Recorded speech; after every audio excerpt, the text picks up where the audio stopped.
Did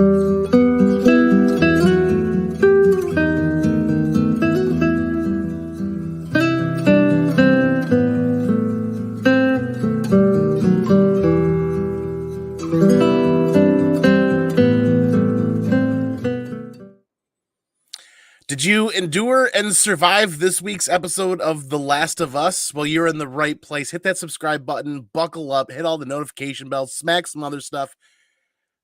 Let's kick back for another Monday night here for The Last of Us.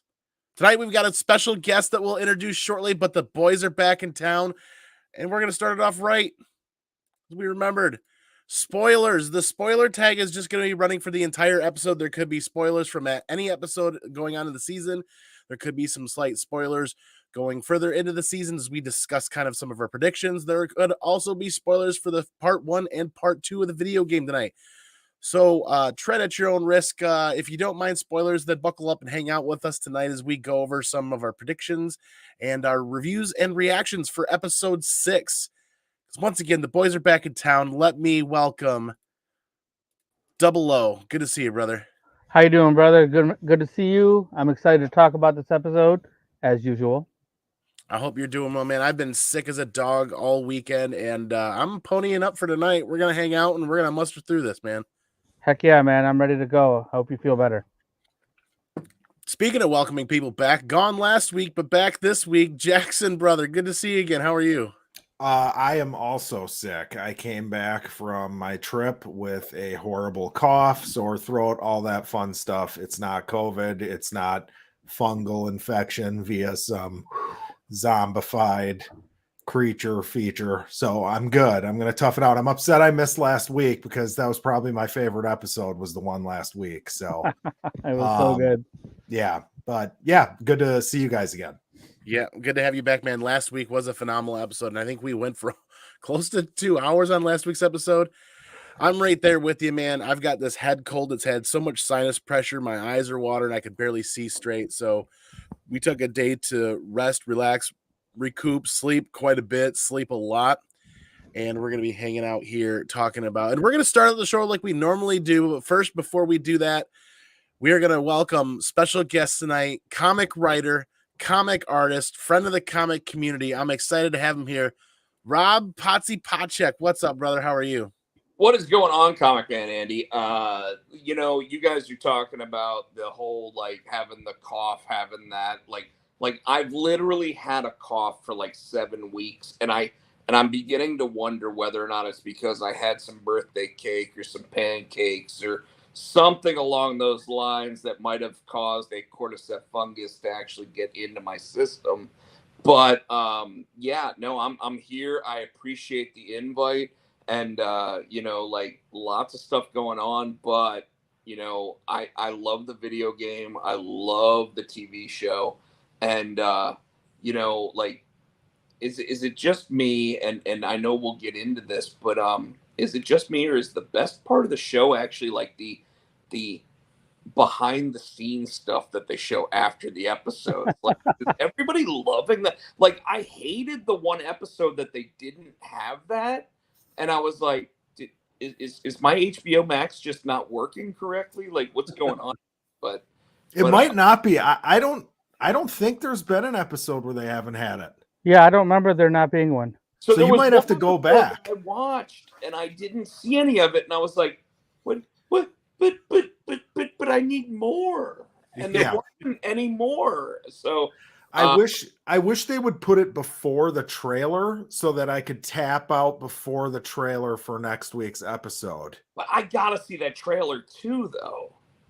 Like, and I'll explain it. I recently just got involved in Star Trek Discovery, and I don't know how I missed this for 4 years, but I'm now watching the show, and like every episode that finishes, I'm like, what happens next?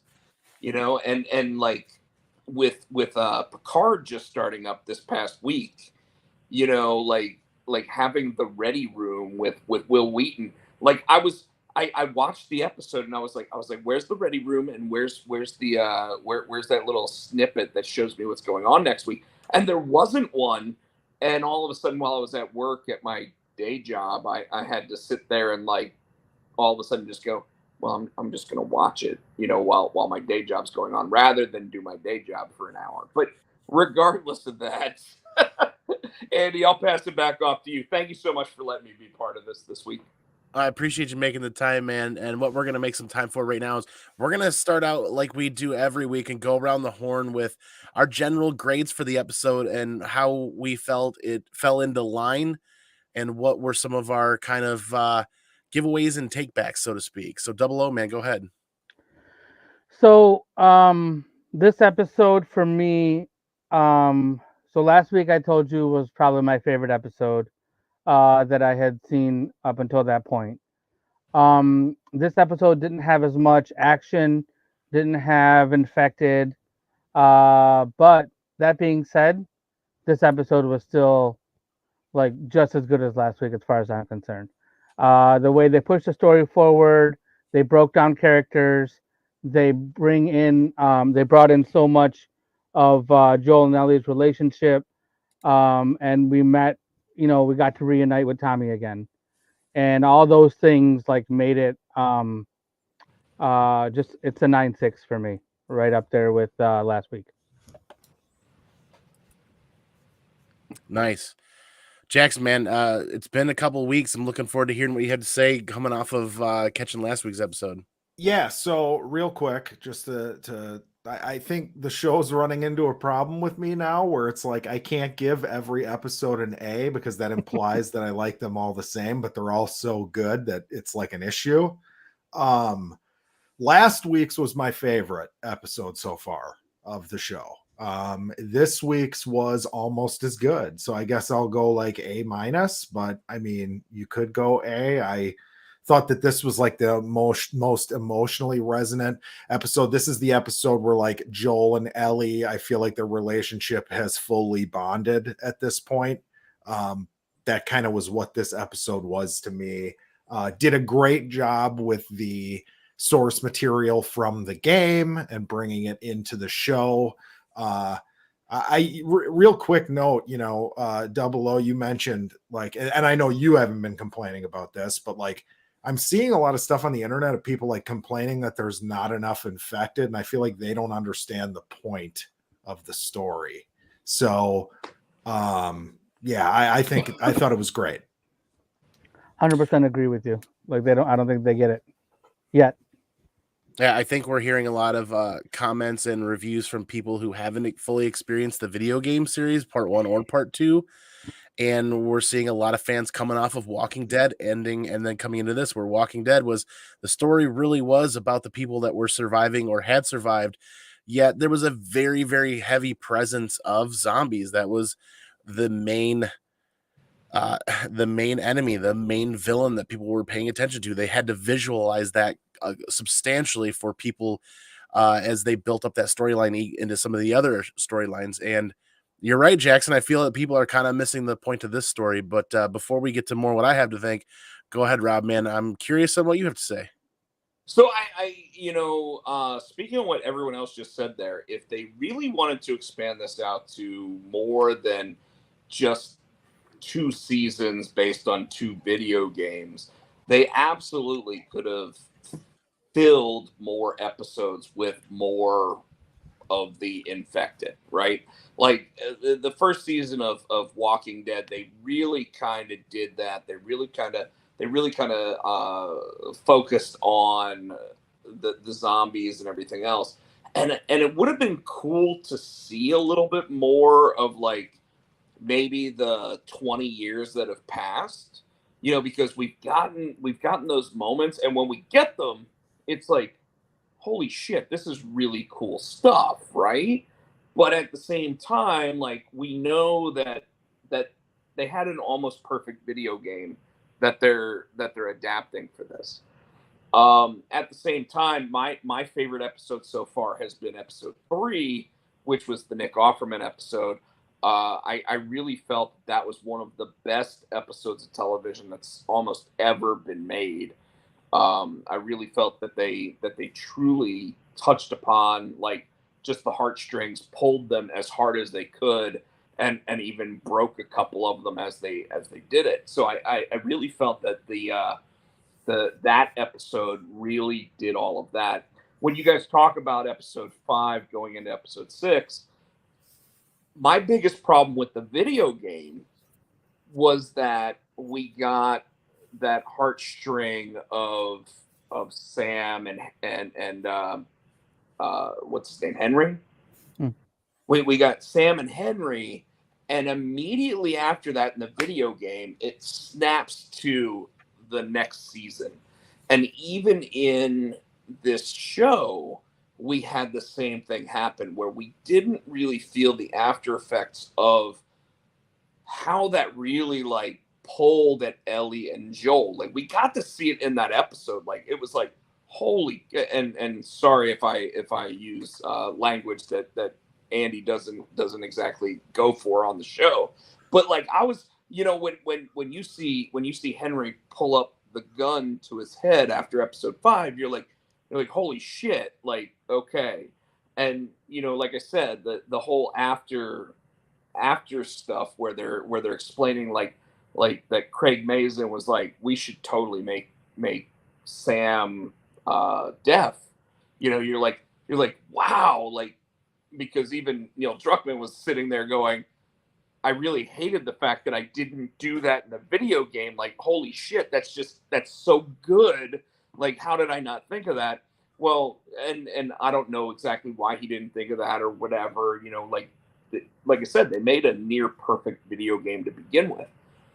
But, like I always felt like that move on to the next season in the video game like left so much to be desired, because if you, as you're playing through the game, you have that moment happen and you're like, wow, that like fucking crushed me, right? But then all of a sudden you immediately move to where Joel's sitting there going, hey, I'm going to teach you how to play the guitar here. And that's just, and I kind of felt like even in the show, they did the same thing. And there was something really that got missed there. Now, at least in the show, they had that moment where they were burying them, right? So they moved on from there. But I really felt like, as emotional as the show has been, they missed something there. And it really kind of like, I really was like, man, there was like, because of the whole Bill and, like his whole story being told in one episode, they could have totally done the same thing with like how the two of them felt for an entire episode.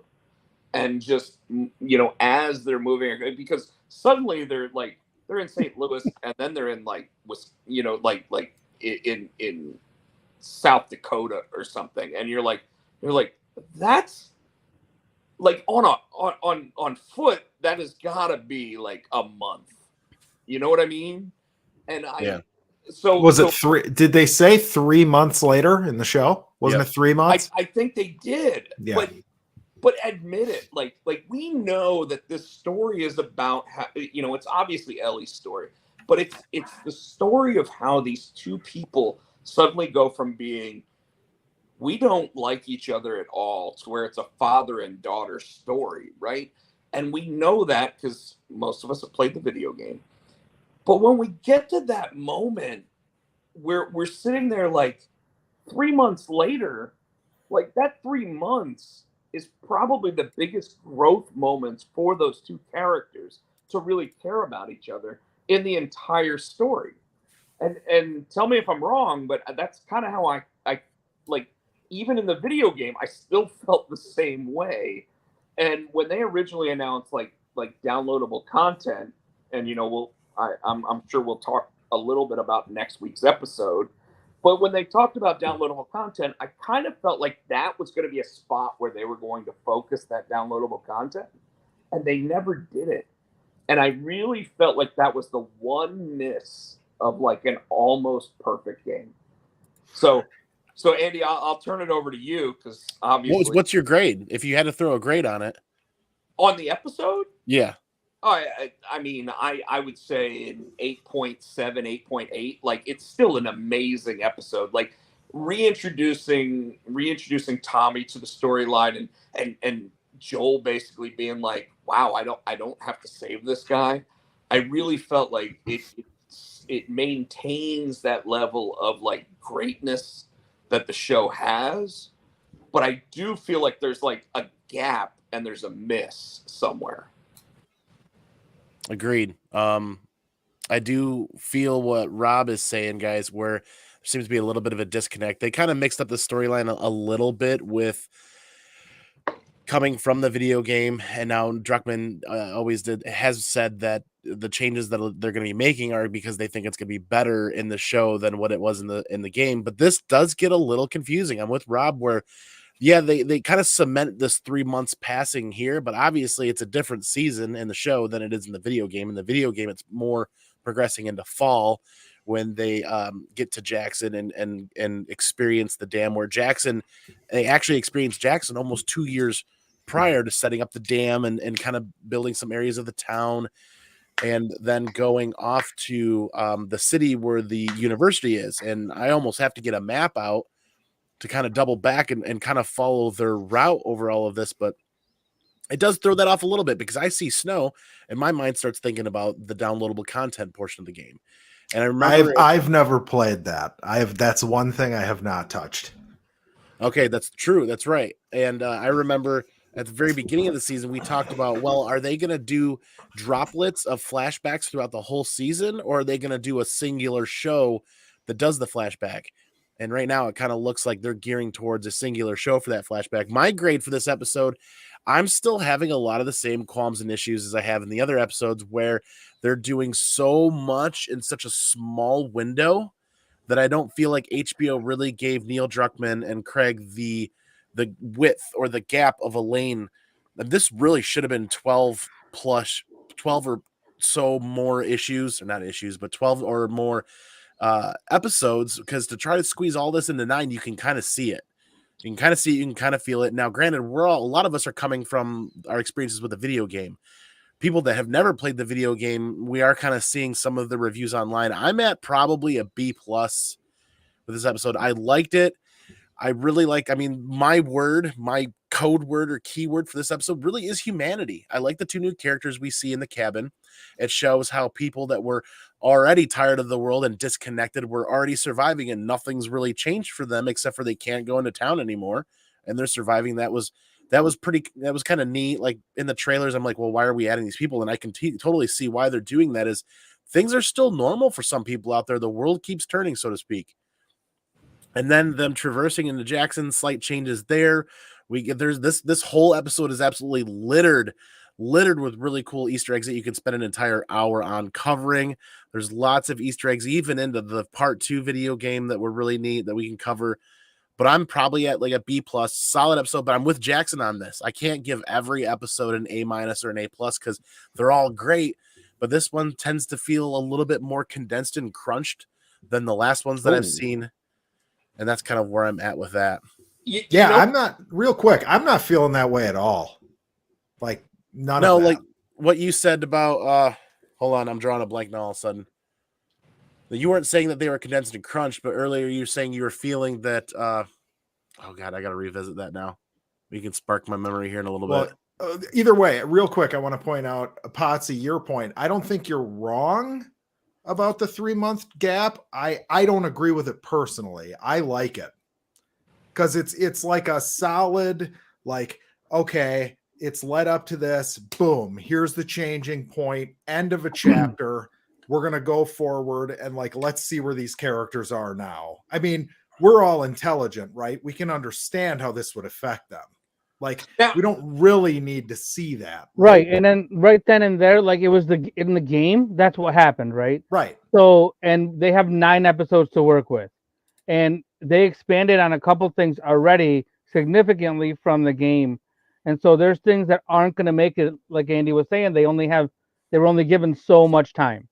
And so they have to, like, if they expanded everything, we could have like 3 seasons in just the first half of the game. You know, we could expand all these little stories about people, and like Ish could have been like 3 episodes, and so many things could have happened if we wanted to, if they had that much time. But this was a proof of concept for them to be able to do it. They were given 9 episodes to put it out there, and then so skipping things like that, I think, is okay. Like, I don't have a problem with it either. I mean, Well, well, hold on. So like we have to, like, the amount of stuff, like all of the emotional, heart-wrenching shit from the game has been in this show thus far. Mhm. Like, there is not, like, down to the scene this week with the, you know, I just feel more alone if you left me Right. thing. Like, all Everybody of that has left stuff. me, Like, yeah. the stuff that I remember outside of like the action scenes, right? Because we didn't get like the fridge trap with him hanging upside down or whatever.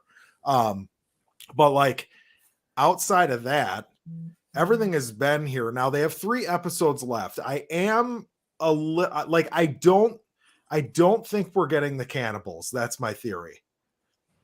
I don't think we're getting them unless next week's episode is not only a flashback, but like stuff is happening in the present as well. And So she's flashing that's back and forth. that's what That- that's yeah, exactly so what's supposed to happen.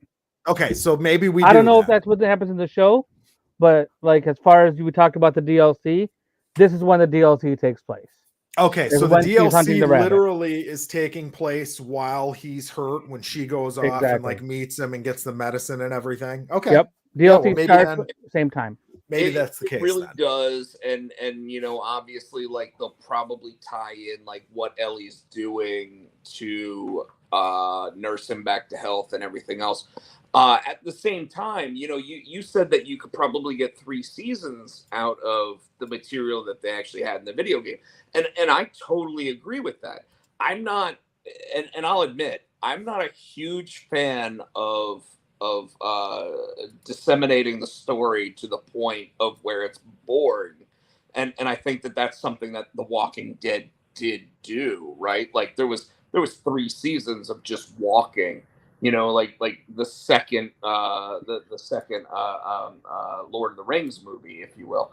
But at the same time, like there are areas where I felt like more dissemination and more dissecting of the story to actually get what happened in those moments out would actually be better. And I felt like this was a spot specifically where you could add something in, add more story, and actually get something there. At the same time, you know, if HBO was like, "Hey, we're giving you a season, go ahead and do what you can." Obviously, you want to sit there and put as much in the one season as possible. I get that. Right. Same time, the video game is like a 12-hour video game. It's not much more than that. And right now we're at, you know, 7 hours roughly, because some of the episodes have been an hour and 20 minutes. Some of the episodes have been an hour, you know, so we're at like 7 hours into the video game. And over the next 5 hours, we're going to get the rest of season 1. And I really kind of felt like I don't want this to just be like season 1, then season, and then game 2 be season 2. I really, and where they have added and included, you know, obviously like in the after credit stuff where they talk about it, they really break it down and they're like, where we changed things was this, where we didn't change things was this. And I really like that. But at the same time, like one of my favorite scenes is the very first scene of the entire show, where it's like 1968 and they're talking about the cordyceps fungus on like just a random TV show.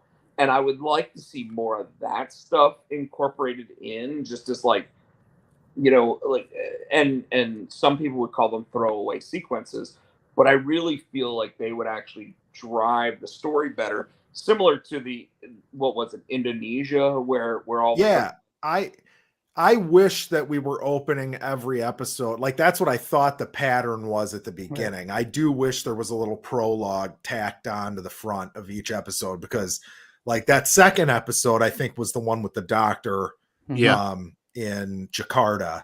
And that was like one of my favorite things they've done on the show. That was so cool. And you know, so some of the other stuff that goes along with it is, you know, like if you're not following along with like the Troy Baker podcast afterwards, you're not necessarily in the know of some of this other stuff. You know, I joked around about the cake and the pancakes and stuff like that. But that really, like, they threw it into your face in those first 2 episodes, and that was really meant to sit there and go, because Joel didn't have pancakes and didn't have a birthday cake, that's why this family survived in the beginning. You know? So it's one of those things where, like, you really Yeah, have we totally talked about that. Like what we had theorized during the first when we talked about the first episode, and then we kind of confirmed it by the time we saw the at the end of the second episode. While we talked on this podcast during that time, The Sure. so we did biscuits. cover that. He didn't eat those biscuits from the Yeah, next he door was neighbor. on Atkins. Yeah. But let's take a moment here.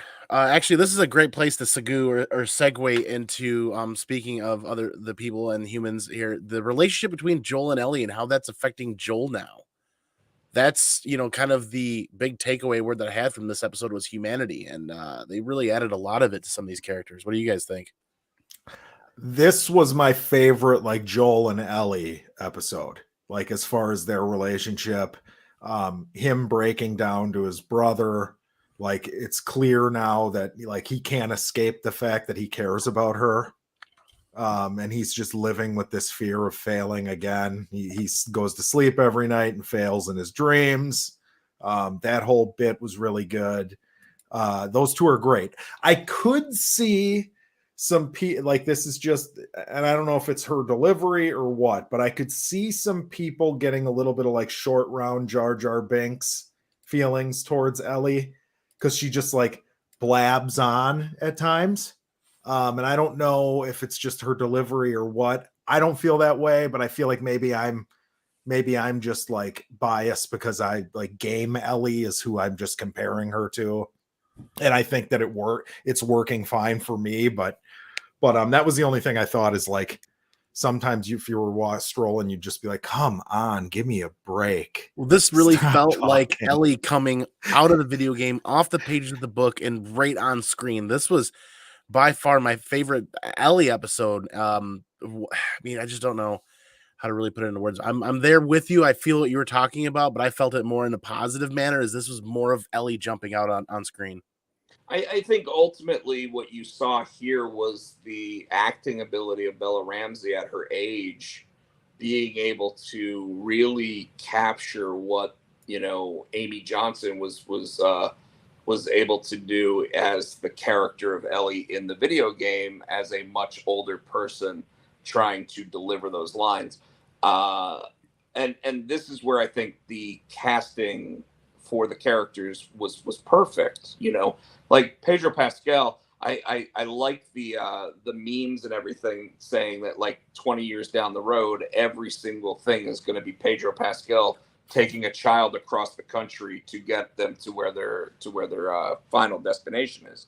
But at the same time, I really felt like this was Bella Ramsey showing that, okay, Pedro Pascal might be going for an Emmy here, but she is equally capable of getting one herself.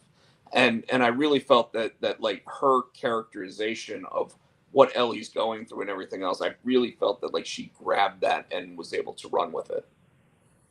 Agreed. Double O, man, how are you feeling about the relationship and where it's going between them? I feel like we've seen Ellie grow, and like, that's what we were supposed to see, and she's done a great job.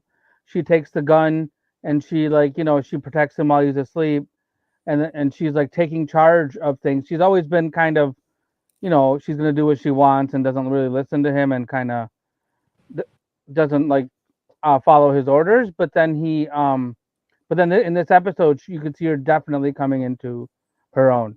She takes second watch, doesn't wake him up, and says, I did this, I found high ground, and I did exactly how you taught me, and kind of puts Joel in his place a little bit. And that kind of leads to what we were talking about with Joel being afraid, because he's teaching her these things like a dad would. And then now he's getting more and more afraid that she's becoming his daughter. So I'm all on board with what Ellie's doing, and I get a little bit of what Jackson was saying. Like, maybe people could get annoyed, but, like, you see these two characters on screen, like, most of the time. Like, if they don't talk and if she doesn't make him talk, like they're going to be like traveling across the country in silence. And it's going to be And I not. mean, I guess 14-year-olds are probably pretty annoying too. You know what I mean? Lots of talking. So, Do you guys think Joel's battling anything else besides his growing love for Ellie as a fill-in daughter, kind of, or a daughter? Do you think he's battling anything else? I hope nobody minds me jumping in here and saying this. I think that it was pretty obvious that he's saying, I'm getting too old for this shit. You know, 100%. He's got the Murtaugh going where he's like, Riggs, I'm getting too old for this shit. I can't do this all myself, you know. And I think that, you know, when he goes to Tommy and he breaks down and tells Tommy exactly why he's doing this, you know, I promised Tess I would do it. I need to get her here. I don't think I can do it, you know. And then by the end of the episode, you know, obviously we have that moment where like he's proven right, you know, like he doesn't have what it takes to get her there, and he doesn't have the wherewithal to be ahead of everything, you know. Now, granted, he totally calls Tommy out for not being able to hit a zombie or whatever the creatures are called from 50 yards out or whatever, you know, whatever. But it's one of those moments where you look at it and you're like, this guy knows what his limitations are, and he's saying that. And yes, a lot of it has to do with the fact that he now cares for her, which means his guard's going to be down because he's actually like laughing at her jokes and wanting to spend time with her and wanting to keep an eye on her. That, you know, we even saw it when he's like, I'll take time 1 and time 2, and I'm not gonna sleep. And then all of a sudden she wakes him up and says, hey Joel, it's time to get up because you've been sleeping and talking in your sleep for the last 6 hours. You know, like it to me, I just kind of felt like, to your question, Andy, that he totally did have more moments of other things going on based on all of that. Yeah, and now I think age is a part of it. I more think it's just the anxiety that this relationship is bringing on him. Like, it's affecting him. This is the first like person like this that he's had in his life for 20 years. And like, it's bringing all this shit back. He's having like panic attacks throughout the episode. And he's getting older. So yeah, I mean, what he's pushing 60. Is that correct? Yeah, 56 he was. Yeah, so based on their math, it seems like 56. At the same time, I still go back to the fact that like this is where that 3 months that we didn't get to see, those like we get a couple moments where you're like, oh, I can totally see why they're growing on each other. But there's 3 months there that we didn't get to see, like why he now cares about Ellie. Yeah, and I think a lot of that's heavily implied, but Double O, I want to hear from you. Do you think there's anything else here behind the facade that he's combating? It's just I mean, before he could take care of himself. He could do what he wanted. He didn't have to worry about anything. And now obviously he has to care for her. So that's a whole different level of stress on him. And like, you know, the panic attacks that he's having, multiple times we saw him hold himself up. And like even the one time Ellie's like, are you dying? Are you okay? And like, you know, she was worried for him because he's having this time when after the bar, I think this was right after he steps out of the bar and he's standing there by himself and he's having that same attack and worry. That's what's leading him to have these. And yeah, he's older, but it's all stemming from he's, you know, he sees the little girl during this time too, and it reminds him of Sarah because she has the same hair in the background. So it's all, you know, like he sees Sarah, he has Ellie, and it's all kind of leading him to just feel pain and fear. Like he's more afraid now than he has been in 20 years. He wasn't afraid of dying when he was, you know, smuggling drugs to like federal officers. none of that stuff mattered. But now that he has this little girl that he's responsible for, and they're trying to plan a future, what are you going to do after this is over? And like he says, um, something about having a sheep ranch on the moon, which is like he wants a sheep ranch, she wants to go to the moon. And so like the two things together, so he wants a future with her. Like, he wants to have this daughter in his life. And that's like a whole different set of feelings for him. Yeah. Well, let me ask you guys this question. Do you think he potentially is suffering from PTSD? Totally. Clearly, yeah, for sure. I would consider somebody in this stature with the history they have of potentially having a traumatic brain injury as well. It's not unknown. It's well known Neil Druckmann's ability to create a story of inclusivity, right? Very inclusive.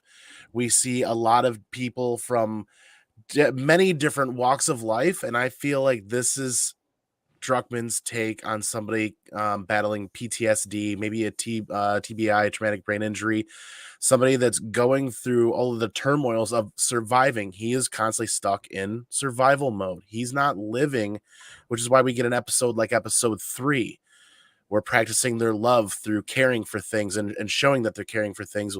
He's just stuck in survival mode.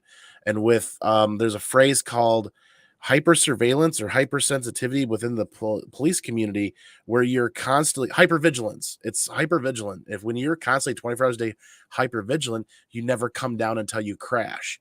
We're starting to see him crash. His body is unable to manage the hormones, the dopamine, the things correctly. And when that happens, your heart rate goes up and it never comes back down until all of a sudden your body's in a critical anxiety attack like that. It really shuts you down. And I think this is just, they're focusing on that and that humanity, that human aspect of this is what the toll that it's taking on him. We're starting to see because of Ellie. This is what culminates what now everything's coming together. He has a reason to not just survive. He has a reason to love, a reason to live. And now he's combating all of these feelings and he's combating everything that he's done in the past and trying to break that survival chain. Yeah, Andy, I think you're absolutely right, and I think that if you read the description for the episode, it said get to know the real Joel Miller, right? And this episode, like we see how he's like, I'm not sure I can do this anymore. I don't necessarily, and the question that you have to ask yourself is why is he saying that? And I think both Jackson and Dubba both said it, is that the reason why he's questioning it is because he doesn't want to lose somebody else that he cares about. And it really ultimately like goes into all of those feelings. And we have to we really have to understand from his point of view that like him sitting there saying, I want to remove myself from this is because I need to remove myself from the feeling of caring about somebody else. Because if I don't make it there, or if I hand her off and they want to do something with her, like now that I've delivered the package and I care about the package, like what's, and anybody that's played the game knows that I'm kind of like leading into something there. And I don't want to go too far into it because I really am interested in how they portray it during the show.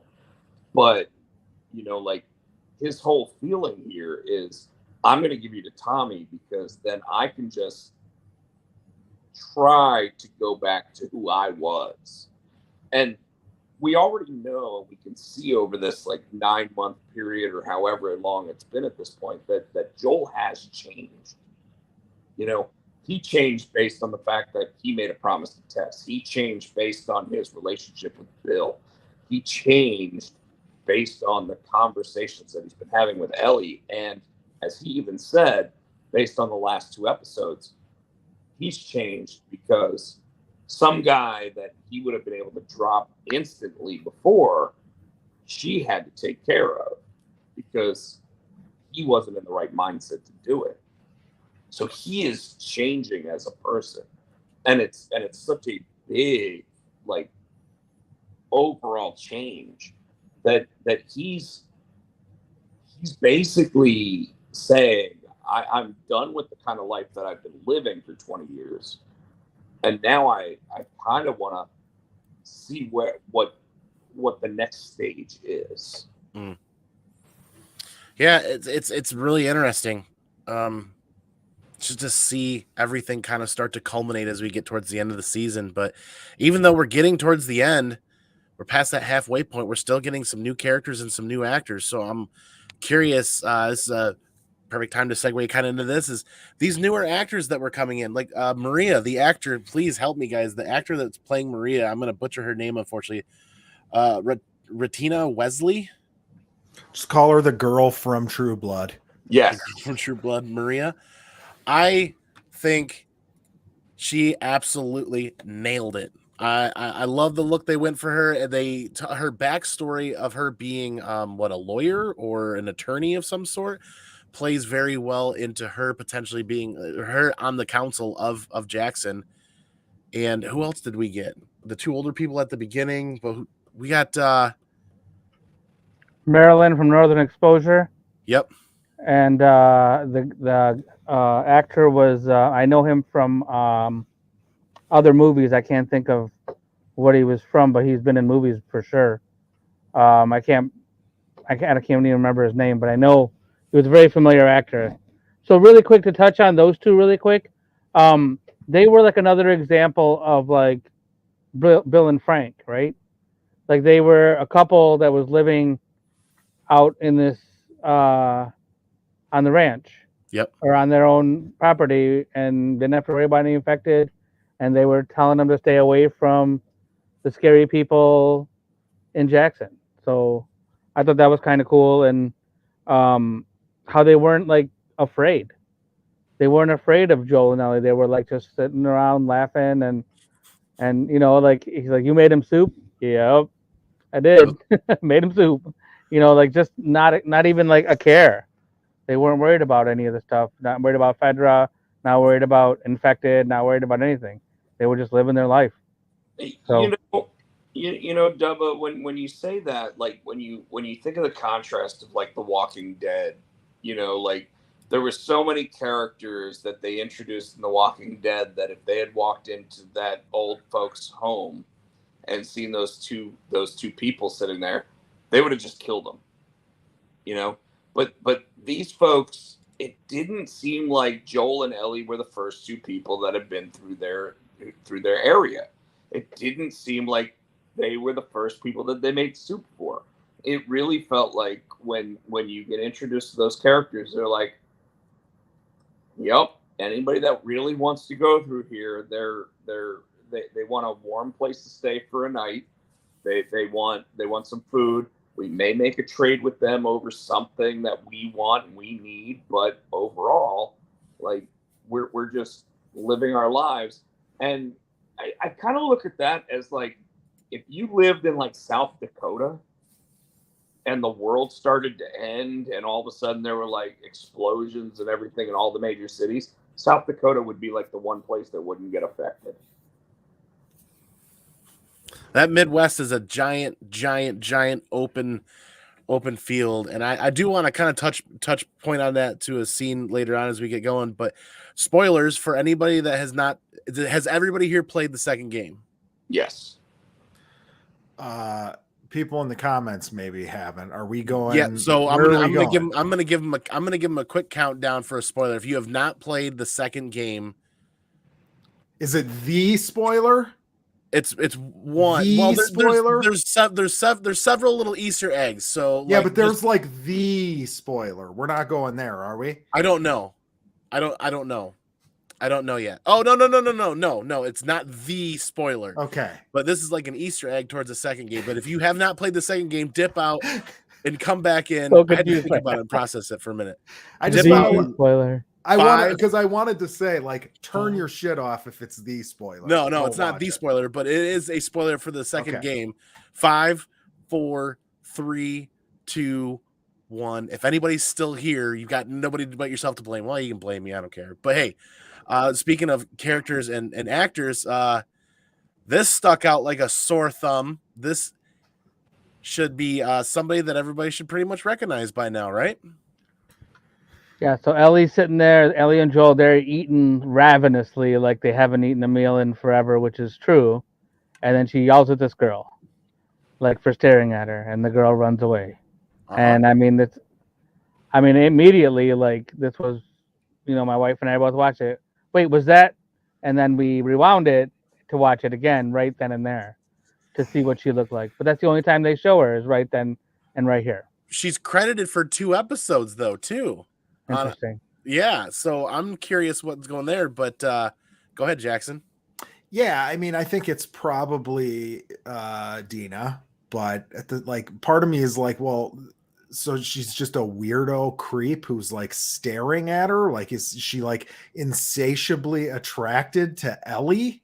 No, I think that literally is that Dina has grown up her entire life in this town of Jackson and hasn't seen anybody else from outside. So now she's suddenly being introduced to 2 brand new people. And obviously Tommy has come from the outside, but somebody her own age, maybe. She's interested in it, basically. Yeah. Okay. Yeah, I mean, it's probably her, right? I'm actually surprised they didn't show more kids doing this to the outsiders coming in, Right, because you saw a bunch of kids watching the movies. The other thing, so Dina told a story about, before, and it was Dina and her sister that traveled and then found their way to Jackson somehow. I don't remember everything, how it happened, but Dina had a sister as well, and it was an older sister that took care of her. So I don't know if that makes sense, but it makes more sense that it is Dina. The thing that this brings up, along with the casting of Ellie, like, what do you guys think they're going to do for the time jump between 1 and 2? So one of the things that's already been announced is that Bella Ramsey had to wear like a strap to prevent her chest, which has developed between Game of Thrones and now, to actually show through. So they've actually said that her aging is going to be partly because of, is going to be shown by that. Which I thought was interesting, but at the same time makes a lot of sense. I thought she chose to wear that for her own personal reasons. I don't think she chose to wear it. I think that they were like, and you could be right. I could be totally off base, but I did read an article that said that they made her wear it. So I would assume that that's going to be part of the age process there. Who knows? I mean, yeah, it's weird, isn't it? It's like you don't have the same liberties that you can take when you're making the video games, right? Right. Like, can't age her up 5 years. Yeah. True, but I mean, like Rob's got a point where she's already aging and she's trying to play a character. I don't remember how old Bella Ramsey is right now, but she's trying to play a character 3, she's 4, 18. 5. She's 18, so she's playing a character 4 or 5 years younger than her current age. So it makes sense. And I've read several stories that say that she's choosing to do this because she identifies as non-binary, and Pedro Pascal is deeply in support of that. And I've also heard some stories that they're trying to age her down a little bit. Either way, both sides of that coin seem to fit well with her and her character and with the way that the story's going. But I was just tickled pink that we got this Easter egg of a character, because obviously you look at the boots, you look at the pants, everything screams Dina. Yeah. And this just continues to cement in my head that first season is game 1. That's it. We've got 3 episodes left for the end of game 1. And it looks like we're rolling right into season 2 which is going to try to fit. Maybe they get more episodes they can fit all of game 2, and I don't know. But where do you guys want to kind of go next into this? Like we've been in Jackson, we're traversing over back to Colorado to get to the university now. Isn't it weird that like Tommy told them they had to go southeast after they've been going west for so long? Right. Well, they were going to Jackson to find Tommy. They had no other destination. They had nowhere else to go. They were going to find Tommy. That was the whole point. Whenever they left Kansas City, whenever they left Boston, I mean, he was out to find Tommy in the first episode. That was the whole goal. It works, in the truck. So they went to Jackson. Then he told them to go back to I-25 and go south. Which is exactly what is from Jackson. If you're going to go back east, you're going to hit I-25 to go south. So it makes sense to go wherever and they're going. I agree with all that. I know that like they're gonna run into Marlene again because that's been something that's kind of been said multiple times. Like just if you read the previews for the episodes, I see. This is where I almost wish that knowing that the game only went so long, like the first game, that this would have really been where you could have sat there and said, okay, we could make the first game 2 seasons. And I see Jackson saying no. But there's so many spots where you could have added more in. And I get it as well based on what Druckmann even said, where he said, if it makes sense to deviate, that's where we do, and that's what makes it better. So I kind of think, like, again, that 3-month period that we missed, there would have been moments that they absolutely could have added stuff in. Like everybody that's claiming that there's not enough of the infected. If they were going to do that, what happened at the end of this episode could have been like a cliffhanger for the end of the first season, or the next. You guys, episode. the first game has a perfect ending. You can't end a season of television with anything else. Right. That's so, the only way you can end this. If it doesn't end with that, then you wasted it. Like this show, I would give a D- if it didn't end with that. The reason why I say that is because you played the game. I hate the idea that that's true. We really have 2 seasons of perfect television based on the 2 games, right? Oh no, we don't. Second season's gonna suck, but that's fine. We get to that next season. Well, this will be where Druckmann actually sits there and goes, Craig told me that we should deviate quite a bit. He told me to change this. but at the same time, I mean, like, I'll even go as far as to say that knowing I've played the second game, the whole idea that they don't have the spores ruins one of my favorite moments from the second game. And it's when Ellie goes into, she goes into into the sewer, and it's the red area. Yes. Okay. He pulls the mask off the other person. And you're like, yeah, that's a badass moment from Ellie, right? Whereas now, knowing that the cordyceps, and now they're trying to backtrack, saying that, oh, we didn't say there aren't spores. We just said that the first season really doesn't touch upon the spores. And it's like, well, I'm going to say that you pretty much said that there aren't spores, because now they got hairy, like weird plants coming out. I'm with you. Especially like you can't, like, their reasoning for not putting the spores in the show made too much sense to go back and do it now, where it's like, well, if there were actual spores, they wouldn't be confined into like a video game encounter environment that you enter. And then as soon as you exit, like, oh, you're fine. You can take your mask off, So now if they put it in the show, I feel like it's going to be like, well, now you already broke my immersion by making me realize how stupid that is, now that you told me that the first season. And by the way, I'll go as far as to say that the second game really had, like, the thing that it does really, really well, because a lot of people didn't necessarily like the second game, but the thing that it does really, really well is makes you wonder whether or not the person that you knew that was the protagonist in the first game, are they really the good guy? Uh-huh.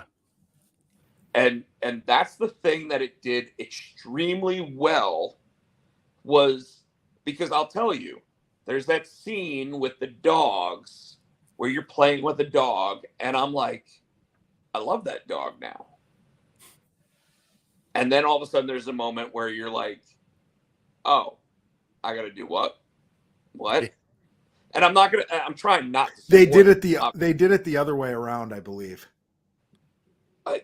Well, they had you sit there and go, oh, I can just sit there and murder these dogs, no problem. And then they had you sit there and go, oh, I get to play with the dog. Now I love the dog. And then you're like, I got to do what? Yeah, So see, you liked that. You went for that. I like found that to be that was like, oh my god, oh no, this guy's a hack writer. That was my no, thought. so the reason why I felt that way about it, and I'll straight up say it, is that, like, yes, did I want more with Joel and Ellie? Absolutely. Like, I felt what they did, like, let's say 20 minutes into the game, I was like, well, that's bullshit, right? But I love when writers of video games sit there and go, they question your morality on stuff. And like, for example, Mass Effect 3, same thing. Question the morality of what's actually going on. Like, did I make the right decision?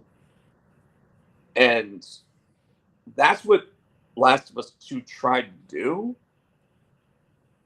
But they didn't tell us that's what they were trying to do when they first initially announced the game, right? They said, "Oh, this is the continuation of Ellie and Joel's story." That's where the problem was. Yeah, They I told mean, us where they we planned on going. we should have a whole Last of Us 2 episode at some point for sure, because me and him, I could tell, could go back and forth on this which is great. That's, that's like the whole point, is to like respectfully disagree about stuff. Oh, sure. But yeah, no, I just feel like I saw what they were trying to do, and it was so ham-fisted that it didn't work for me, because I'm sitting here like, come on now. Like, I'm not going to feel guilty about killing those dogs that were trying to rip my throat out. I don't want to prolong the episode part 2 conversation. However, I will say that I would say way more people agree with Jackson than do with the rest of us. I don't know about Andy, I don't even know if that's true. I 100% know people who true. dislike are louder and more obnoxious. Like, There's, I don't want to be in true. league with those people. I'm just giving my, you know there's what I mean? There's a lot of the loud people. I mean, Correct. like, I read a lot of things about. I have previously, and when the game came out, when the whole time the amount of hate that I've seen. But anyway, that being said, after the 9 episodes are over, I'm pretty sure Andy has a couple episodes planned to recap, and I would say let's spend one of those episodes to talk about this second game and what's coming up. Would anybody totally love to come back for that, because Jackson, I'll admit to you right now that what Naughty Dog attempted to do was make you care more about that other protagonist. Not gonna name them or anything. I don't want to spoil it for anybody that hasn't played it, but I feel like they did. I mean, better weapons. Oh yeah. She had more fun shit to do, kind of, from an action gamer perspective. Absolutely. And they totally did that to get you involved with that character. I'm not even saying that it worked. Right. I'm just saying that I get where it came from, and I also understand their motivation as a character as to why they wanted things a certain way. Now, speaking of the other things, let's deviate back to the episode and backtrack. One second, Andy. Would anybody be interested in like a Twitch live stream playthrough of the second game? Oh, like, dude, that happens all the time. Yeah. Not with us. It doesn't happen with us. No. Right. But yeah, I would be interested. Okay. I'll do whatever. I'll do that with you. Yeah, that'd be great. Drinking game where every time we die because the dog chews on us. So I did a very, very, very bad thing and skipped over probably one of the most important scenes in the show, which solidifies Joel and Ellie's relationship right here, pulled straight from the video game. Quickly, we can go around the horn with you guys. What were your thoughts and feelings on this? I mean, it's right from the game. They did a great job. Like, this scene, this bedroom was like almost like right from the game. They plucked it right there. The dialogue, I mean, it was like spot on, like 100%. And the way she delivered those lines, I mean, Bella Ramsey did a fantastic job, and she owned those lines. And I think it was really, really well done. This was my first official, like, not just tearing up, but like crying, like tears came down my face. It was so good. Yeah. Perfect. Well done. So my first tearing up and crying was Bill and Frank. This moment though, really, like, I'd already said that I felt like Bella Ramsey was perfectly cast, and I think that this was the one of the first moments that made her look like more than just a pain in the ass kid that he was traveling with. Because he had those moments where, like, every time he turned around, she's sitting there picking her nose or doing whatever, and you're like, oh, it's kind of annoying. But this is the one where she sat there and said, I have a better chance with you than I do with anybody else. And it's because I know who you are, and I don't know any of these other people at this point. So she's betting on, we've got each other's backs, and no one else is going to have my back. And the performance alone, you totally get that the little girl that used to say, he's my king of the north, is the right person for the role. So Andy, go ahead. I think this is the smartest play they could do at this point in the game, was to pull this scene directly out of the game for the show, because this puts that last nail in the coffin, so to speak, of the relationship, of him really starting to take her on as a daughter. Is that moment where he passes her off to Tommy in the video game, was that kind of, then she runs away, and then him and Tommy get her back, and then he takes her back, which they cut that little portion out of the gameplay. But this right here really solidifies him moving forward. Go ahead, Jackson. I was going to say, I really liked that change. Instead of like the fetch quest where she runs away and you get on the horse, you just have like the exact opposite, which is just like a quick, like, look, I thought you should have the choice. And she goes, all right, let's go. And they just go. Like, I was like, oh, I like that. I preferred it, to be honest, because you're not padding out game time. It made more sense to me for a show. I agree with both of you. And I think the reason why is because when you look at the character isn't just an idiot, right? Like, you go running off into a world where there's infected people and clickers and bloaters and everything else. You run off into that world, you're not coming back. And I think early on, Tess sat there and said, hey, you might be immune from getting bit, but you're not immune from getting ripped apart. And I think that this Ellie understands that better. And that's why, like, but what I also liked about this moment, and I'm sorry, guys, what I also liked about this moment was Joel sat there and had this moment with her, and he still has to be Joel. So he walks off from this moment, and then all of a sudden they come back the next morning, and he's like, oh, I was trying to steal a horse. But and Tommy immediately is like, well, I'd have given you the horse.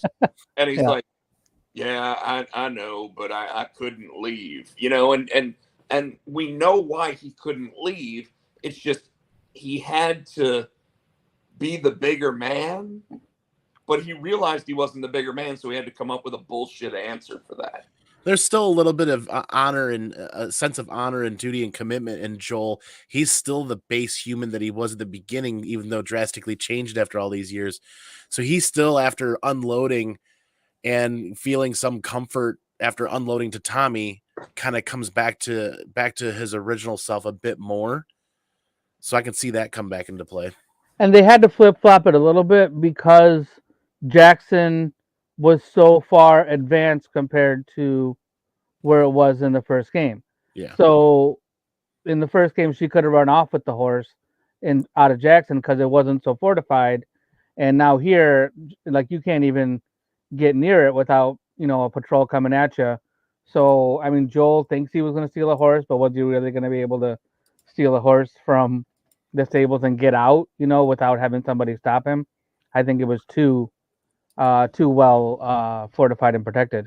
But yeah, agreed. And this is where Joel's statement of "I was trying to steal the horse" was bullshit. Yeah, totally. Well, don't forget about that memory not time lapse, but that memory flashback that Joel has at that night when he's not sleeping. That memory flashback that he has of him and Sarah dressing the tree, putting ornaments on the Christmas tree together, and he remembers a happy memory of him and Sarah, and now he's like, he could have that again. So that kind of tugs him back in the direction of not leaving her with Tommy, but taking those reins and running with it. How did everybody like the dynamic between Ellie and Tommy's wife here? I really liked it. I thought I thought that played off really well. As she's a young kid, kind of haphazardly challenging the authority of this person on the council that's now married to Tommy, and I thought that was really cool. Maria showed all the signs of a proper leader and a good parent and an adult. You know, she was calm in every situation. She never got excited, and so you know she's very grounded. And that's exactly who Maria is. And she actually, I mean, her facial structure even kind of looked like Maria from the game. Well, I look specifically at it as obviously Ellie sees the little chalkboard with the two names and you know the dates and everything, and she's like, I'm really sorry about your kids. And that's when all of a sudden, like, perspective for Ellie, I feel, comes into play of, oh wow, like we're really seeing a different side of what could have been with Joel based on what we're seeing with Maria and Tommy, right? And Maria having the same situation where she lost her son and everything, just, you know, like Ellie suddenly is like, oh wow. And then of course she obviously sits there and says, I'm not your daughter. And he goes, Don't. right, you're not. Don't. And don't mention her again. And you're like, it, like there's such emotional like turmoil in that moment, and yet it makes both of them realize that again they need each other. Yeah, agreed. And as we begin to start wrapping up tonight's episode, there's just two more things we really got to cover. Is one, getting to that university, and if you guys can help me out, what was the name of the city that university was in? If we're looking at a map of Colorado, was it Fort Collins? Was it Silver City? Was it? Did anybody know? I don't know if they actually mention it, but if you go down south on I-25, that first main city that I think you hit is Fort Collins in Colorado. But that's a different, I mean, so that school doesn't actually exist. University of East Colorado is not real. So they could have patterned it off of anything in that area, I think. Yeah, well, they got the Rams logo in there somewhere, so that would be Colorado State, which is in Fort Colorado Collins, State, so that works. Okay. They didn't want to pay those NCAA fees to get the. Yeah. I just, this image right here just fills me with dread and terror and the feeling of alone and having of no hope, just hopelessness. It's just pure, like nothing else is on the world in the world except for them at that moment traveling there. And this was just one of those images that really stuck out to me. In the university, they really delivered that. They really delivered that emptiness of nothing being there. And there was lots of Easter eggs from the game. They kept it short and sweet. I was actually I was a little torn, sad and happy. The happy they kept it short and sweet, but sad that there was this was like a good opportunity for like a bloater fight, you know? So I wouldn't have necessarily gone with the bloater fight, but you know, obviously you had they look out the window and they see the people noticing that they're there, right? The hunters. And if I remember correctly, in the game, this was one of those moments where when they're walking around the university, there are people inside there, and Ellie actually has to protect Joel in multiple situations there. He falls and gets impaled by like a thing, and she literally has to like drag his ass out. He's like stumbling out, and she's shooting some people, I think. So yeah, it was a little more of a prolonged action scene inside of whatever building they were in. And see, I would have liked to have seen that. I did like the monkeys, I'll admit. Like the fact that, you know, and of course Joel's like, oh, these monkeys probably just got loose. And it's like, that would have immediately made me think, okay, let's not even go into the school if I see monkeys like that. Yeah. Inside there now are loose, I'd be like, okay, obviously this campus and this science lab is not where I want to go. But yeah, it makes complete sense if they're trying to do human trials to find a vaccine or a cure, that monkeys would be playing a very large role in that endeavor. and Did if they find any sort of sign as to where they went? Yes, They did. There was a Good map with the thumbtacks on it that had the route to Salt Lake City. That was it. Got it. Yeah. Yep. yeah, and they see like the Firefly logo or whatever, and that's where they So decide. that's one of the other things I really wanted to spend some time covering was this, because we get some Easter eggs in here for part 2, season 2. Because if we can see my pointer here at all, we're in that's the Salt Lake City there, over Fort Collins or wherever they're at over here, but you can see different colors are equaling different chapters of the Fireflies gathering together. And if you remember from the second game, the portion of time you spend in Seattle and the portion of time you spend in California in the southern area there, 2 different chapters of Fireflies there. And they left it as simple as a Salt Lake City St. Mary's Hospital, just a tab right in there, and then instantly, well, that's where they must have gone. So I wish they would have spent a little bit of time with the tape recorders and or the notes that we had in the game, at least one tape recorder to listen to a doctor's notes about how area is falling and they're packing up and going to Salt Lake City would have been nice. Yeah, I agree with you, Andy. At the same time, I'll say that the idea that Joel did pick up the one notepad and actually saw the list of packing items. Yep, the packing list. At least let you know, hey, they're moving on, and that's what's going on there. So they kind of did that, but you're right. It would have been really cool if they picked up a tape recorder and actually heard what was going on with it. I mean, we got to see at least one empty drawer in this show. Yeah. Right. There has to be one. Well, they have to make a Molotov cocktail at some point. Right. Yes. Right.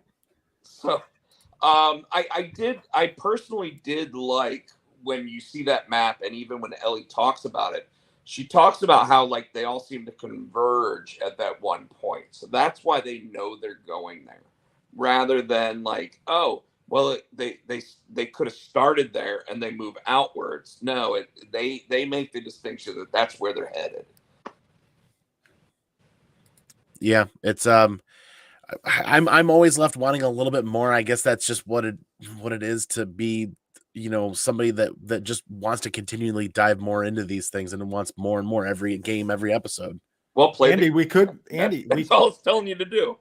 Andy, we could just like take 3 weeks off and then just do the whole thing in one episode. Can you go 3 weeks without watching it, or?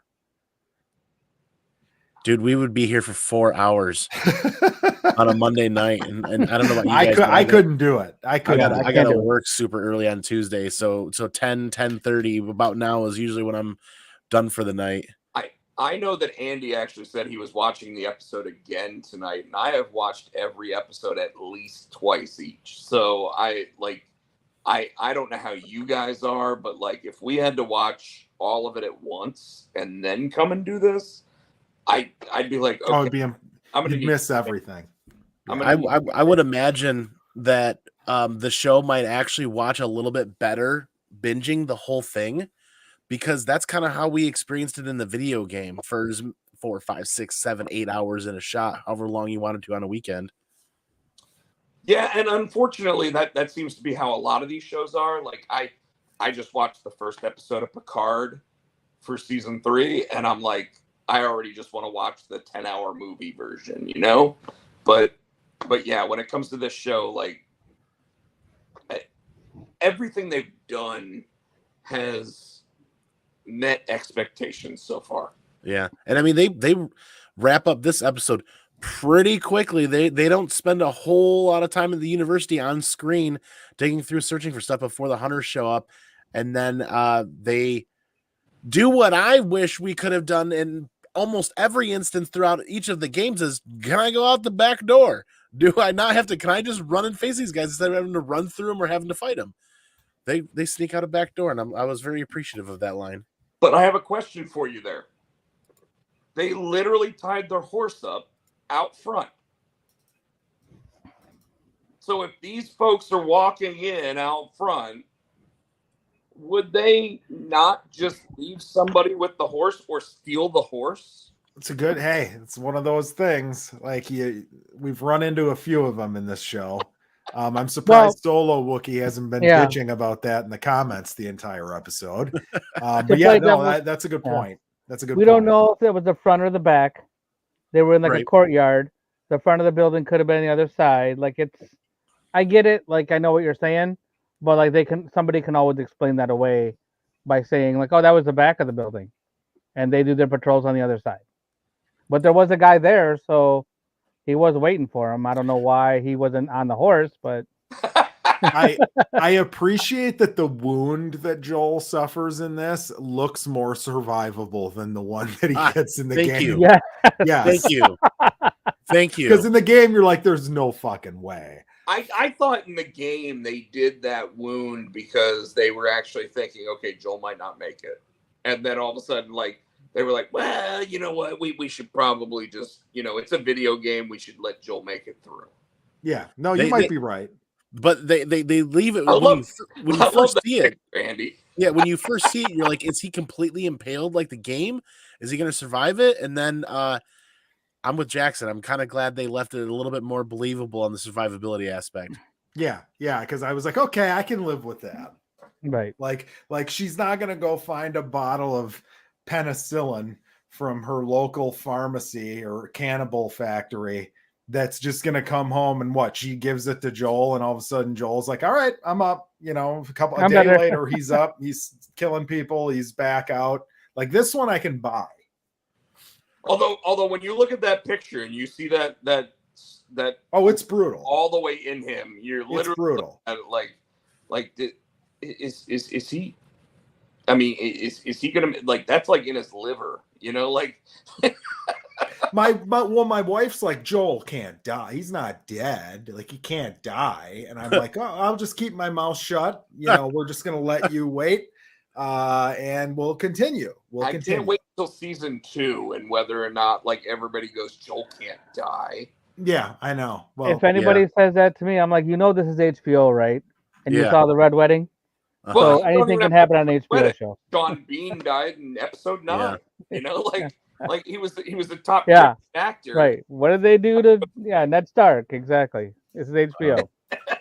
Anybody can die. Like they wrap this up pretty neatly and pretty quickly, and they're moving through a rail yard when Joel falls right off the horse, and we kind of cut right from there, leaving you to wonder how is Ellie gonna handle this? Because if they're deviating from the game, I gotta appreciate. I don't know about you guys, but I really have to appreciate that I'm still kept on the edge of my seat. They've deviated enough and done it well enough that it leaves me in a bit of suspense. The university portion was a very suspenseful thing because they kept walking into the empty portions of the university. I'm like just waiting for all these hunters to come out and pounce on them. And we got 4 in the TV show, but a very believable 4 in a very believable situation. Yeah, it worked. Right. Yeah. Right. Well, hey, question for you. And I think this is kind of we're at the end of the episode here. So, okay, I've got this mapped out in my head now. So we got 3 episodes left, right? So are we thinking they're going to tackle basically the DLC, the cannibal stuff, and the final episode? Is that what we think here over these next 3? So I want to hear what Double O and Potsy say. I'm sorry. The next episode is definitely called Left Behind. So that's the DLC for sure. Yeah. And even the preview for it shows that that's all about Ellie and the girlfriend and everything else. Interestingly enough, the shortest episode of the series is episode 9. It's only 41 minutes. Wow. So when you consider like how long these episodes have been, I mean, some of the episodes are damn near 80 minutes long. Knowing that the last episode is only 41 minutes, I would assume, and I hate to spoil, but the spoiler warning's been there for the last hour and 20 minutes. I would assume that the episode 8 will be them getting to the doctor, right? And then episode 9 will be Joel's decision and what they do about that. Okay. I can't, dude. I'm so fucking pumped. I'm Yeah. so sorry for the F-bomb, Andy. We've been on our best. I've already dropped like 3 of them. I was going to say, when you said that earlier, Potsy, I was like, if Andy cared, he wouldn't have invited me to be my part of this understanding is series. as long as it's not within the first like 2, 3, 4, 5 minutes of a live show or a video, it's not an issue. It's just the algorithm will pick it up at the very beginning of the show and will potentially demonetize or under monetize your stuff. Got it. But no, I can't, dude. I am on cloud 9 waiting for the ending. Like, it is such a perfect ending. Those people who are watching this, who haven't played the game, if they do this right, it's going to be, I mean, chef's kiss, like unbelievable. So, I mean, it's gonna be a balls to the wall action episode 9. I think this next episode is going to be the DLC, but I think it's still going to give us the cannibals. I think it's going to start that and then give us a lot of, I don't know if it's going to intermingle like flashback and give us what Ellie's going through currently. And then the second episode will be the culmination of the story with that, the steakhouse, if you will, the restaurant. Great game moment, by the way. Awesome. And I think like doing that is a big part of Ellie, so I think that's going to be part of it. So I hope that ends with the steakhouse, and then the beginning of episode 9 or the end of episode 8, they'll get to the hospital or they'll make it to the hospital, and episode 9 will take place exclusively in the hospital. I mean, Marlene, the conversation, and Joel's decision, and then the end. And then I think your end credit scene, you're gonna see a little girl that finds the doctor as well. Yeah. Creating empathy for the second season. The finale isn't longer solo. Unfortunately, it's just the 40 some odd minutes, 41 or 43 or 40 something. I'm thinking one here. I'm going to share this screen because I know this seems pretty solid. And I need to do this to do that and get on. This is clearly the background of a hospital. The walls, the trim, the darker blue room in the back with the overhead white lighting. This is clearly a hospital. He's chucking a Mini 14 around, semi-automatic rifle, potentially fully automatic, depending on where he got it from and what prepper was using it, whatever. But he's clearly more armed to the teeth than he has been in the entire season. So that right there tells me that this is the hospital. I'm nervous and anxious and getting goosebumps just thinking about that, but I'm guessing that next episode we're going to get the DLC. For those of us that have played the DLC, Jackson, I probably will play it this week. For those of us, it's only what 3, 4, 5 hours to actually play it on. I looked it up. It's 2.5 hours. Two and a half playtime. So to put that on screen, maybe half of next week's episode is going to be the DLC, maybe peppered throughout while Ellie struggles to save Joel. I think what we talked about earlier about getting flashbacks peppered throughout the season, I think we'll get flashbacks peppered throughout the episode in bigger chunks. And I think this episode might go in like 8 or 9 or 10 chunks back and forth a little bit. And we'll get the cannibals. And then the 8th episode is probably going to be the culmination of the cannibals. And then a whole 9th episode will be traversing to Salt Lake and getting through that hospital aspect. Because if you think about it, that from the cutscene in the steakhouse to the cutscene where he picks up Ellie, that not a lot of time took place, but a lot of gameplay, a tremendous amount of gameplay took place that's not going to hit the screen. Yeah, I kind of think that the next episode, you guys are all talking about it's going to chunk different things in there. And I kind of agree with you. I think that you're definitely going to get that whole Left Behind DLC, but you're also going to get it around the whole points of like, wasn't there a part in the game where Ellie like shot a deer and had to go chase That's down. that's what this is. That's what it starts. It starts there. Joel's sick, and she's trying to get food because she's Right. by herself in the wintertime. So I think they'll chunk the whole DLC into that, and then obviously like the people trying to locate them. I totally agree, but I do think that that whatever happens in the 8th episode, it'll end with them walking up to the doors of the hospital, and that'll be like where Joel suddenly starts making the like we finally made it. Well, I wonder how they're going to play that off, because if I can interject and add a moment, in the game, Joel didn't get a choice. Joel was knocked out. Well, Joel was trying to save Ellie because Ellie can't swim, and in the game, while he was trying to save her and resuscitate her, he gets knocked out by a firefly and didn't really have a choice to enter the hospital. Weren't they both incapacitated?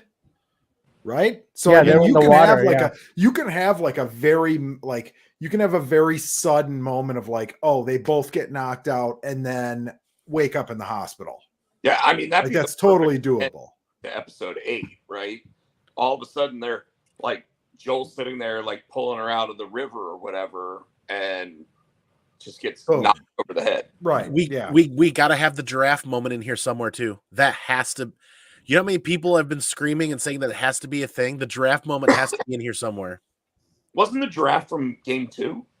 No, it was from the first game when they were traversing into Salt Lake City, actually. Oh, and they just saw the giraffe from the zoo, right? Yep. And just for the record, we've seen a couple of giraffes in this game already, and we saw a plush giraffe in the bedroom where Ellie was there in this episode. It was sitting in the corner. So we saw one in like the first or second episode as well. But we've seen definitely the giraffe has been, so we have to get it somehow. These are some of the points where I would almost like some deviation from the game, because like right now I'm like, well, I know how it ends, you know, and I would like to see something where somebody shows up and goes, nope, it's not exactly what you thought, and I'm okay. Like I'd be perfectly fine if it's exactly the way that it goes, because it was so good. But at the same time, like the first season of Walking Dead, you sat there and went, this show was really good that first season, but it was so close to the book. And then all of a sudden, when they finally deviated a little bit, it was like, hey, I kind of like that. So I kind of want a little bit more deviation, but if they don't, I'm all right with it. I mean, I think the essence is so perfect that you have to keep it in place. It's like the if it ain't broke, don't fix it thing, right? But to your point, it would be not like episode 3 for me was like a great surprise. Like here's something completely unique that we did. My favorite episode was 5, but the best episode I think was 3. So those are two different things for me. But yeah, like if they did something to mix it up while still like, I mean, the cut to black at the end of the game, I feel like is so perfect. Like it took for me, it was like, holy shit. Like this is a video game that legitimately has like cinema quality writing. So I don't know how you could change it too much. Like you have to keep it kind of intact. It's like the essence of the ending too, right? Like, well, for an example though, like right now, I feel that the way that the second game was written, you almost make that season 2 and season 3. I would agree. You can stretch the second game longer. Yeah, well, it's a bigger story. Do it because you can, or you even do it as season 2, and then you do a completely break off other show. You know, where it's from the other perspective. I hope that's what they do. I think that would work the best. Be totally fine with that, because first of all, and where the deviation needs to happen, I think one of the main characters needs to have a longer arc in the second game or the second season than they did in the second game. I'm not going to say who. Don't want to ruin that for anybody that hasn't played it. I could see that. I could see that if they're interested in deviating. But that was the number one thing that made people upset with the second game. The second thing was the whole other storyline. But the number one thing was, oh wow, I thought I was going to get this character more frequent in there. And I can tell you because I actually have a poster right behind me that was autographed by Troy Baker, and like you can almost see it from right over my right shoulder there, if you look. But like the whole idea there is that everybody was expecting more of specific characters, and we didn't get that. That's my favorite part of the second game, and then what they do after. See, so now that you didn't like what happened after, you would probably like them to prolong that first part. Part of me does, but like, and I don't know how much we want to talk about this, but like let's say they do what we're talking about, like in the first episode of the second season.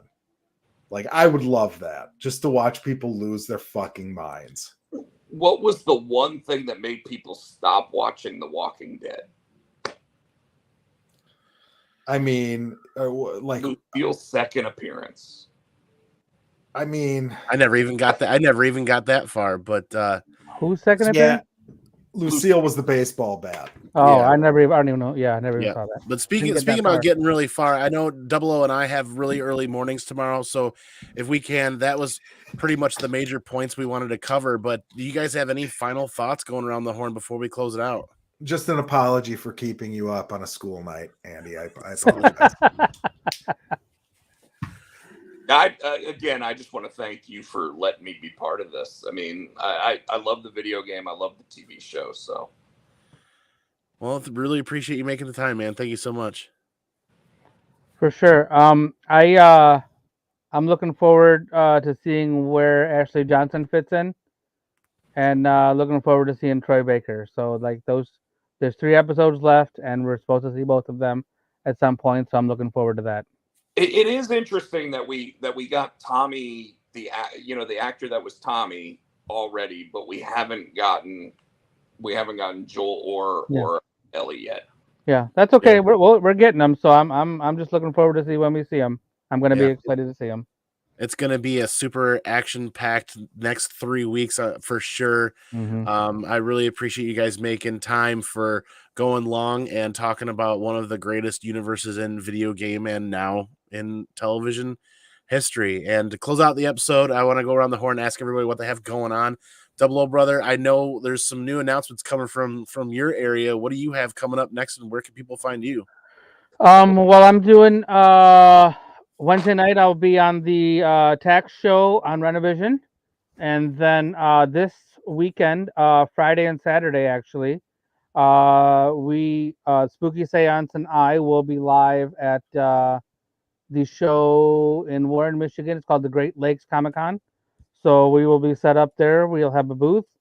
I'll have stuff, and she'll have all of her fantastic charms and accessories for sale. And super excited for that. We're going to get there bright and early on Friday morning. Awesome, man. Looking forward to it. Hopefully we can make a run out there and catch you guys for a few hours. That's deep in Detroit territory. So that's a little bit other side, man. Yeah. Yep. Way other east side. Still looking forward to it, man. Hopefully we can make it out. Jackson, man, it's good to have you back after last week's hiatus. What do you have going on? Well, I'm here. That's it. But besides that, I wanted to use my time, ComicManAndy, to tell you, and I'll do a little plug for our episode that we did, or multiple episodes. I did a Jack the Ripper walking tour in London last week, and the tour guide pulled out his tablet and was recommending From Hell during the Jack the Ripper tour, because he was getting into like conspiracy theories on who he was and all this. It was really cool. We'll talk about it sometime. But But yeah, so I recommend if people want to see me and Andy, go find the Downright Annoyed with ComicManAndy episode for From Hell. Those were fun. So Nice. How long ago did you do that? oh geez, 2 years? 2 years ago, I think. Awesome. Yeah. And was that the episodes that we were doing around the horn between your channel, my channel, and Mike's? Yes. And that was where you introduced me to Saga, which I will never forgive you for because my boy fucking died in it, and I threw my comic book across the room because I was so upset. Yeah. Where can we find that podcast, Jackson? I believe it's on the Bored and Annoyed YouTube channel, that one. I think that was a book I picked. So the way it worked was whoever picked the book hosted the show. Gotcha. So there should be a Downright Annoyed playlist. And God, it's been so long since I've made any content. I don't even remember. I apologize, guys. But yeah, search Bored and Annoyed on YouTube. You'll find it. See all of our wonderful faces. I've probably put on 10, 15 pounds since then. But, you know, other than that, should be good. Yeah, that was a good read. That was a tough read, but a good read. Thank you so much, man, for your time this week. Rob, brother, where can people find you? What do you have going on next? Oh geez, I hope you guys have a minute here. I got quite a bit going on. I just announced that I'm actually a voice in a cartoon coming up called Grubs. On top of that, I just also had a book that I edited from Tim Seeley called Lucky come out from Keen Spot. From there, I also had another book that I colored 4 different covers for called Scorn. Which was also, by the way, the very first comic book that I ever actually wrote way back in the day, but they decided to relaunch it and I wanted to be part of it, so I colored 4 of the covers for it. Recently promoted to associate editor of Keen Spot Entertainment, who is working on the Grubs cartoon. Let's see. Other than that, I've got like 3 different comic books in the works, and last thing I'll say is that I do a wrestling and old man podcast or YouTube show called the Potsy and Tino Show. Potsy and Tino Show, which is on my YouTube channel, Rob Potchak, on Thursday nights at 8:00. Awesome, man. Very cool. I love catching those on the rewind, and it's amazing to hear how much content you're working on. You've been a busy guy. Dude, it doesn't seem to stop. It doesn't. Awesome. When it rains, it pours, right? And that's a good thing. Absolutely. Double O, man, were you about to chime in? Nope. I am just looking for some links. Awesome. I'm good. Yeah, well, everybody's links are going to be down in the bottom. Rob's stuff's going to be added later on this evening so that you guys can find Rob's content and everything he has going over there, his Instagram and his YouTube channel there. Double O and Jackson, everything is down below. Once again, thank you guys for your time and hashing out this week's episode. I think we all endured and survived. So until next week, you guys know how I'm going to do this, right? I'm going to go peace out. I'm going to go piggies out. I'm going to catch you on the flip side for the next one. And there's the link in the chat. Double O dropping that for Potsy right there. Click that link. Go subscribe to Potsy. Those are from Hell links, actually. I'm still looking for Potsy. Those are from Hell links. Okay, the from Hell links. Mm-hmm. Oh, sure thank you. There it is. That was quick, man. We'll make sure Potsy's stuff in the bottom. We'll catch you guys next week on the next episode. And until then, holy moly, it's going to be a roller coaster ride. Catch you all later. Be excellent to each other. And party on, dudes.